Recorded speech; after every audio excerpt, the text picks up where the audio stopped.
आणि आता शेतकऱ्यांसाठी एक महत्त्वाची आणि आनंदाची बातमी आहे। किसान सन्मान योजनेच्या हप्त्यामध्ये वाढ करण्यात आली। मुख्यमंत्री फडणवीसांनी मोठी घोषणा केली। किसान सन्मान योजनेमध्ये आता महाराष्ट्रातील शेतकऱ्यांना आणखीन 3000 वाढून मिळणार आहे। सध्या शेतकऱ्यांना किसान सन्मान निधी योजनेमध्ये 6000 रुपये मिळतात। किसान सन्मान योजनेचा 19वा हप्ता हा आता जारी केला जातोय।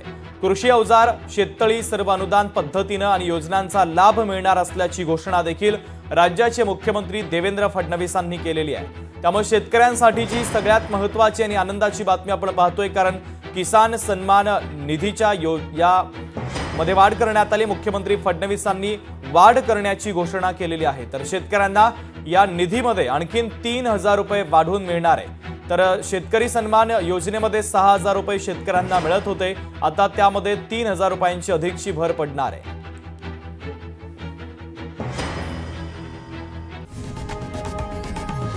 लोकशाही मराठी ऐका, पहा, जागरूक रहा।